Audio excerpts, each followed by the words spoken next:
Kita semua tahu diabetes itu penyakit yang sering terjadi dan sering berkembang menjadi penyakit yang parah. Bahkan, kita sering mendengar seseorang yang kita kenal itu berpulang karena penyakit gula. Sesungguhnya, apa yang membuat diabetes ini begitu berbahaya dan mengapa perlunya dikontrol? Jawabannya karena diabetes itu bisa menimbulkan komplikasi-komplikasi penyakit lainnya. Seringkali yaitu komplikasi yang bersifat kronis atau jangka panjang. Komplikasi kronis ini tidak muncul dalam sekejap, melainkan dia itu perlahan-lahan berkembang, dan kalau misalkan sudah parah komplikasinya, baru bisa menimbulkan gejala dan kerusakan tubuh yang seringkali sulit diobati. Nah, mari kita bahas tentang komplikasi-komplikasi kronis ini. Komplikasi kronis diabetes itu bisa mencakup berbagai macam organ. Munculnya komplikasi ini bisa terjadi bertahun-tahun setelah terkena diabetes bila diabetesnya tidak terkontrol dan misalkan ada kondisi penyerta lain seperti hipertensi, kolesterol tinggi, dan lain-lain. Tapi, bisa juga komplikasi ini pun sudah ada saat seseorang terdiagnosa diabetes. Ya, kok bisa? Karena diabetesnya itu sendiri mungkin baru ketahuan setelah sudah terjadi diabetes sejak lama. Sehingga sepanjang waktu nggak terdeteksi diabetes ini, komplikasinya itu juga terus berkembang. Intinya saat sudah terdeteksi diabetes, komplikasinya pun juga sudah yang parah, atau intinya sudah ada komplikasi. Nah, komplikasi kronis yang sering terjadi itu melibatkan jantung dan pembuluh darah, saraf, ginjal, mata, dan mungkin yang lebih sering orang-orang perhatikan yaitu luka pada kaki. Di sini saya akan bahas sekilas tentang komplikasi-komplikasi itu. Komplikasi pertama yang kita bahas yaitu penyakit jantung pada penderita DM. Penyakit jantung adalah salah satu penyebab utama kematian dari diabetes, di mana resiko kematiannya itu bisa meningkat sampai 2-4 kali lipat. Penyakit jantung tersering karena diabetes adalah penyakit jantung koroner. Awalnya, gangguan jantung itu tidak menimbulkan gejala, tapi lama-kelamaan seiring terdapat perubahan-perubahan jantung yang semakin menurunkan fungsi jantung, gejalanya itu bisa mulai muncul. Misalkan, kalau terjadi serangan jantung, maka bisa ada nyeri dada atau gejala yang serupa. Pada penyakit jantung karena diabetes ini, jantung itu bisa membengkak, kesulitan memompa darah, terdapat pengerasan sel-sel jantung, yang intinya semua perubahan-perubahan buruk ini dia itu akan mengganggu aliran darah ke jantungnya itu sendiri. Nah, perkembangan penyakit jantung ini pun bisa juga semakin parah jika ada faktor lain seperti obesitas atau terlalu gemuk, hipertensi, kolesterol terlalu tinggi, merokok, dan juga ada riwayat keluarga penyakit jantung. Nah, maka agar terhindar dari komplikasi ini, perlu kita menjaga agar diabetesnya itu terkontrol dan juga menjaga faktor resiko lain seperti mengkonsumsi obat hipertensi, kolesterol, dan menjaga gaya hidup. Jika sudah terjadi komplikasinya, maka harus dilakukan pengobatan untuk jantungnya beriringan dengan pengobatan diabetes itu.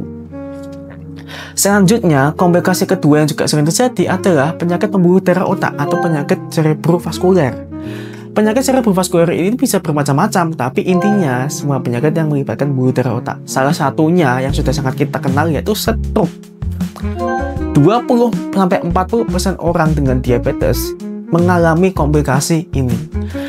Nah, kenapa kok bisa gini? Gula darah yang tinggi itu dikatakan bisa membuat lemak menumpuk dalam pembuluh darah otak, kemudian memicu peradangan. Peradangannya ini bisa saja membuat gumpalan lemak di pembuluh darah tadi menjadi pecah dan memicu penyumbatan pembuluh darah karena membutuhkan trombus. Alhasil aliran darah ke bagian-bagian otak itu terganggu, maka sel-sel otak akan kekurangan oksigen, dan inilah yang dinamakan stroke. Nantinya gejala yang muncul bisa berupa gangguan anggota gerak yang menjadi lemah, hingga penurunan kesadaran atau bahkan bisa kejang bila misalkan sudah parah. Maka untuk mencegah perkembangan komplikasi ini tetap perlu dikontrol gula darahnya dan mengatasi gangguan lain seperti tekanan darah tinggi, kolesterol terlalu tinggi, dan mengobati penyakit cerebrovaskulernya itu sendiri jika sudah terjadi komplikasi. Komplikasi ketiga yang akan saya bahas adalah gangguan pada saraf atau nama latinnya neuropati. Pasien-pasien diabetes itu sering mengeluh mati rasa, kesemutan, pege-pege, rasa terbakar, nyeri, atau bahkan lemas di anggota gerak. Seringkali di bagian ujung, misalkan pada tumit atau pada jari-jari, dan bisa juga semakin naik ke atas. Kemungkinan besar itu disebabkan oleh neuropati. neuropati dilaporkan terjadi 26% pada pasien diabetes setelah 5 tahun mengalami diabetes. Sementara setelah 10 tahun terkena diabetes itu bisa terjadi mungkin sekitar 41%. Nah, bagaimana neuropati ini terjadi memang belum jelas, tapi diduga ada stres oksidatif, peradangan, dan juga kerusakan pada sel-sel saraf, di mana kerusakan-kerusakan ini bisa dimulai dari ujung nanti naik ke atas atau ke tengah badan. Nah, jika neuropati ini berkembang menjadi parah, maka bisa menyebabkan berbagai komplikasi yang buruk juga. Misalkan muncul luka, sering jatuh, infeksi pada kaki, dan jika lukanya sangat parah atau sangat infeksius, maka bisa saja perlu untuk diamputasi. Nah, tentu untuk mengatasi komplikasi ini, misalkan gejala-gejala seperti terbakar, seperti pegal-pegal, atau nyeri, jika sangat mengganggu, bisa menggunakan obat sesuai dengan indikasi dokter. Tapi sebelumnya, sudah pasti untuk mencegah neuropati itu, ya diabetesnya harus terkontrol.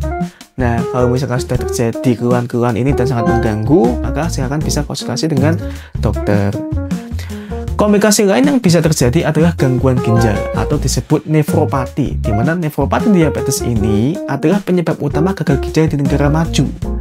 Gangguan ginjal ini bisa terjadi karena gula darah itu memicu peradangan dan kerusakan pada pembuluh darah. Kerusakan ini akan mengakibatkan hipertensi, akan ada keluarnya protein ke air kemih atau disebut proteinuri, dan seiring waktu akan terjadi penurunan fungsi ginjal dan kerusakan struktur ginjal. Semakin lama diabetes ini tidak terkontrol, maka semakin parah juga perkembangan kerusakan di ginjalnya.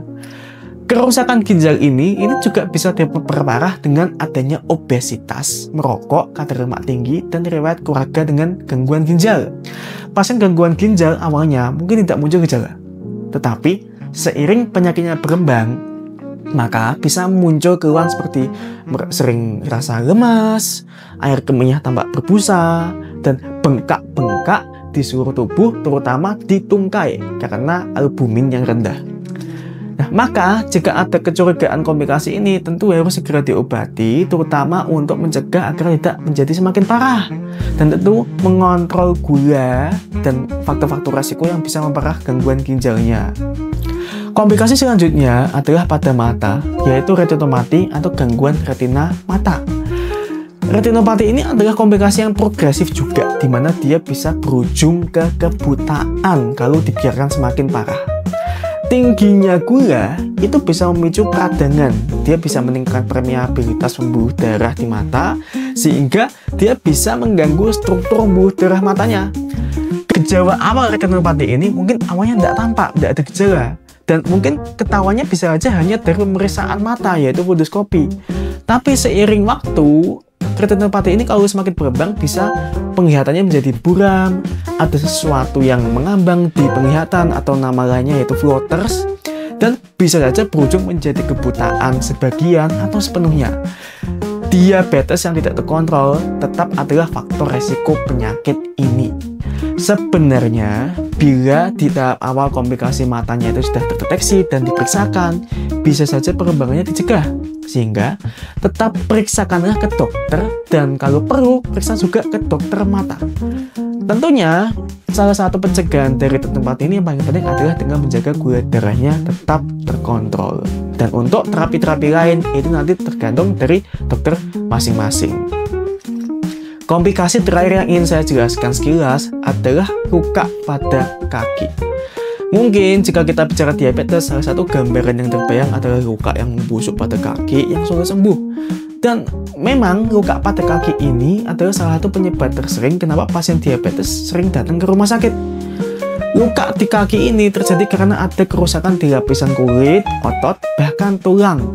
Yang dia juga bisa lebih sering terjadi karena ada faktor resiko lainnya seperti ada gangguan saraf, gangguan pembuluh darah, adanya mata ikan, serta faktor fisik seperti tekanan pada kaki yang terlalu keras itu bisa meningkatkan resiko terjadi luka ini. pasien yang sudah mengalami retinopati, yaitu komplikasi pada mata, itu kan juga lebih sulit melihat, sehingga kakinya akan lebih mudah terbentur-bentur secara fisik. Kalau dibiarkan, luka diabetes ini bisa berkembang menjadi infeksi yang bisa menyebar seluruh tubuh dan tentu mengancam nyawa. Sehingga selain kita menjaga diabetesnya terkontrol, kita juga harus merawat kaki dengan baik agar tidak menjadi parah kalau sudah ada lukanya. Jika lukanya tidak terlalu luas, maka bisa dilakukan perawatan dengan mengambil jaringan yang sudah mati dan tetap menjaga lukanya tetap bersih. Tapi jika jaringan yang sudah mati itu menyebar luas, tidak terkecuali, inilah mengapa luka pada diabetes ini perlu diamputasi pada bagian yang terpengaruh. Nah, daripada dilakukan tindakan itu, sebaiknya kita dari awal sudah mencegah diabetes. Dengan apa? Tentu dengan menjaga gulanya tetap terkontrol. Nah, jadi itu beberapa komplikasi tersering diabetes yang bisa saya jelaskan. Tentu jika kita bicara tentang semua kemungkinan komplikasinya, maka video ini tidak akan habis. Pada akhirnya, memang yang membuat diabetes begitu menyulitkan dan mematikan adalah munculnya komplikasi-komplikasi ini. Diabetes itu akan ada seumur hidup, tidak bisa diberi obat kemudian hilang.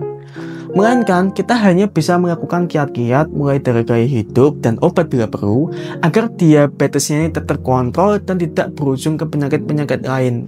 Maka, jangan takut untuk cek bila Anda termasuk yang berisiko diabetes. Kalaupun memang sudah mengalami diabetes, tugas Anda adalah menjinakkan diabetesnya itu agar tetap bisa hidup sampai umur tua, bebas dari penyakit, dan juga tetap melakukan aktivitas bersama dengan orang-orang yang kita sayangi. Begitu saja yang bisa saya sampaikan. Semoga Anda selalu sehat dan sampai jumpa di video berikutnya.